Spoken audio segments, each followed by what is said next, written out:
The gravel was taunting me. A small, unremarkable grey stone, slightly oval, clocked in at 0.83 in wide per my digital calipers, 0.08 in over the legal limit. This tiny rebel was a felon in the eyes of the Meadowview Heights Homeowners Association. And there I was on my knees in my driveway on a crisp Tuesday morning, measuring it like a crime scene investigator. A can of compressed air wheezed beside me, useless against the absurdity. This was retirement. This was my life now. The trouble began with a smug cream-coloured envelope slipped under my windshield wiper, emblazed with the hose pretentious crest. Inside, a violation notice screamed Bylaw 6, subsection D, paragraph for excessive driveway debris. Fine, $150. Excessive debris. It sounded like a charge conjured by someone with a vendetta and a thesaurus. I knew exactly who that someone was. I'm Nathan Brooks, 50, freshly retired after selling my cybersecurity firm. The payout wasn't yacht money,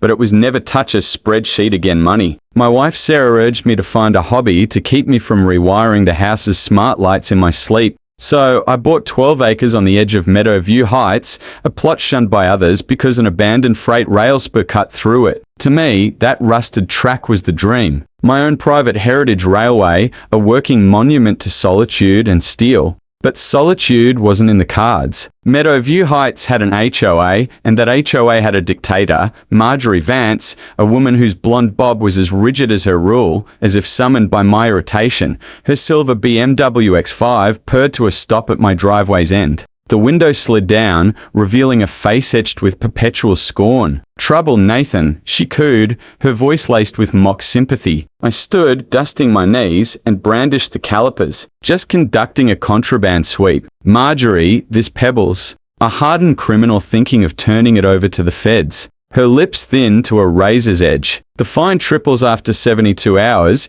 and I'll need a spotless driveway before I sign off. I leaned on my mailbox. Got a certified gravel gauge for the inspection, or are you just winging it? Wouldn't want a rogue spec to tarnish the neighborhood's honor. Her jaw twitched. Our feud was legendary. The 2023 mailbox saga when my navy blue box was deemed too nautical. The PEI clash when my blooms were cited for excessive vivacity. Each battle was a move in our suburban chess game. Her eyes flicked past me to the back of my property, narrowing. "What's that?" she hissed. 200 yards away, on a fresh concrete slab, sat a tarp-covered beast, hulking like a dormant giant. "A project," I said, vague. "It's massive, Nathan. It better not be a trailer. Bow 8 section, no mobile dwellings." I grinned. "Pure mischief?" "Oh, it's no trailer, Marjorie. It's far less mobile." The next day, the real show began. A convoy of Chevy Silverados roared up my drive, trailed by a flatbed, hauling a compact excavator. This was Vince's crew. Vince, a bear of a man with a salt and pepper beard and hands like sledgehammers, ran the top, contracting outfit in the county. His drywood was as sharp as his tools. "Where's the big reveal, Nathan?" he growled, slamming his truck door. I led him and his 3 burly workers to the slab, where they eyed the tarp colossus with a mix of awe and suspicion. "You said half a mile of track tying this slab to that old spur," Vince said, chewing an unlit cigar. "What the hell did you buy?" "A hobby," I replied, gripping the tarp. "Help me out." We yanked it off. The machine gleamed. A 1957 Baldwin's 616 diesel locomotive, 130 tons of American grit, restored over 3 years at a cost that could have bought a beach house. Painted in Union Pacific's bold yellow and red. It's shone like a battleship. Vince's crew gaped speechless. Vince's cigar hit the dirt. "Jesus, Nathan," he rasped. "My boy's got a toy version of this. You've got the damn original." Sarah said, "Find a hobby," I said, patting the massive coupler. I call her the liberatory escape from HOA hell. Vince's laugh rumbled like thunder. "Escape's right. This will drain your wallet dry." The crew's reverence was instant. They got the raw beauty of a machine built to conquer. Work started. That afternoon, the clang of spikes and roar of machinery, a symphony to my soul. Marjorie descended within hours, her BMW crunching gravel, clipboard in hand, phone flashing a noise app.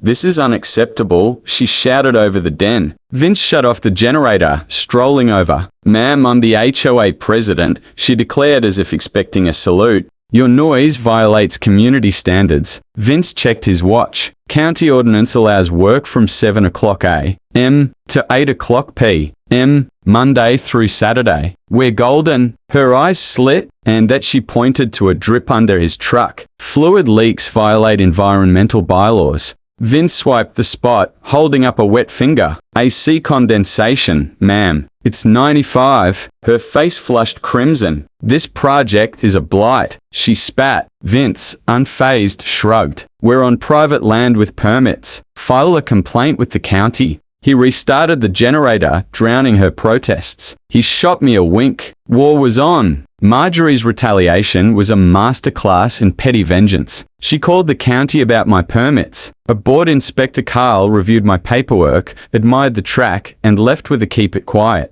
Huh? She's blowing up our phones. She photographed Vince's portable toilet, claiming it was a permanent eyesore, prompting my lawyer, Ethan, to send a reply with the toilet's 10-day rental agreement and a suggestion she take up knitting. Her piece to resistance, daily laminated bylaw printouts taped to Vince's dozer, citing unauthorized earth movement or equipment storage. Vince kept them, joking they'd make great kindling. Her obsession fixated on the crossing where my private access road met the track visible from her second-story window. To her, it weighs an affront. To me, it was the centerpiece. One dawn, Vince and I pored over blueprints, coffee in hand. She'll lose it when the crossing signals go up, he said, grinning. That's why I got the deluxe model. Extra loud bells, blinding LEDs, I replied. Vince's grin widened. You're a devil, Nathan. A safety-minded hobbyist, I corrected. The track was finished weeks later. The crossing a marvel of red and white gates and clanging bells that echoed to Marjorie's kitchen.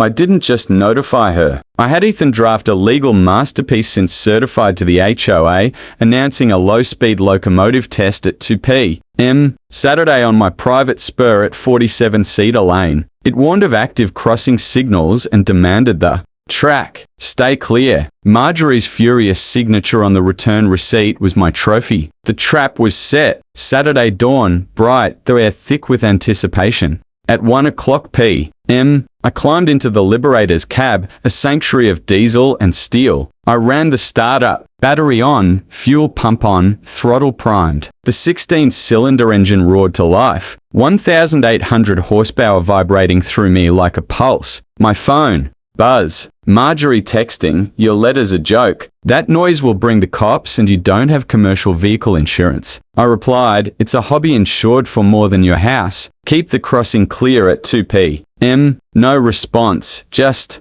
ominous silence. I radioed Vince, my spotter. Any sign of the enemy? Her BMW's waxed and aimed your way. He crackled back. Feels like a storm's brewing. That's not a storm, I said. That's destiny. At 157, I nudged the throttle. The Liberator groaned, then rolled, wheels clacking rhythmically. At 5 ceremonial. Crawl. The track curved past Oaks and the crossing loaned. So did Marjorie's silver BMW parked dead center on the rails, tires aligned with malicious precision. She stood on her porch, 150 yards off, arms crossed, phone to ear, smirking. She thought she'd cornered me, stop, or look like a lunatic. She hadn't counted on option C. I halted 100 feet out. The engines rumble, filling the silence. I blasted the air horn deep earth-shaking bellow that scattered birds and rattled windows. Marjorie didn't budge, her smirk widening. I called her. She answered, voice shrill. I'm with 911. You're harassing me with that monstrosity. Marjorie. I said calm as ice. Move your car in 60 seconds or I will. It's my driveway. She lied. It's my land, my crossing with legal notice you signed for. 30 seconds. Her laugh was venomous. You wouldn't dare. I'll sue you into oblivion. 15 seconds, I said, cold steel in my voice. Go to hell, she screamed, hanging up. I stared at her BMW, a gleaming symbol of her tyranny. Vince, at the property line, give a nod, grinning. I'd done everything right. Permits, notices, warnings. This wasn't rage. It was physics. I eased the throttle forward. The Liberator roared, closing the gap. In slow, relentless motion. At 30 feet, the BMW's reflection loomed in my windshield like prey. At 20, its alarm wailed, sensing doom. At 10, the coupler towered over the driver's door. Contact? No Hollywood crash, just a sharp ping as the coupler pierced the door, followed by a crystalline shatter of glass and a grinding crunch of metal folding like paper. The BMW slid, tires clawing gravel as the Liberator pushed it 50 feet clear, its rear crumpling around the crossing signal pole in a final tortured shriek. I stopped.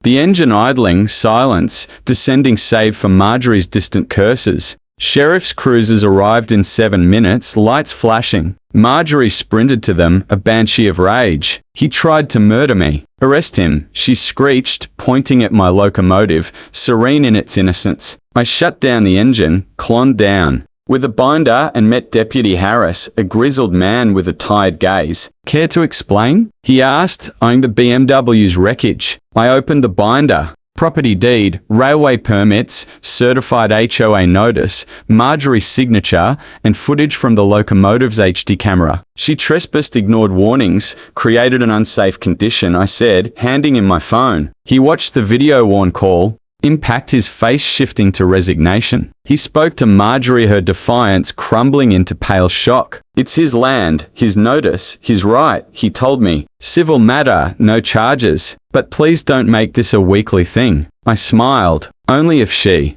parks there again. The tale of the Liberator versus the BMW became Meadowview Heights law, spreading like wildfire. I went from eccentric loner to folk hero. Neighbors who'd avoided me now offered sly grins. Old Mr. Callahan saluted me at the mailbox. Marjorie's reign built on fines and nitpicking shattered. The emergency home meeting was a spectacle. The community room packed like a courtroom. Marjorie, pale but defiant, spun a tale of victimhood, fake tears streaming as she decried my industrial terror. Then I projected the video. Her BMW on the tracks, my warning, her refusal. The room gasped, her shrieked threats. A neighbor moved for a no-confidence vote. It passed 52-1. Marjorie's lone hand trembling. She fled humiliated. A week later, her house was for sale. A quiet couple, avid gardeners, bought it, charmed by the train. Bill, the new HOA president, nullified the debris by law and apologized.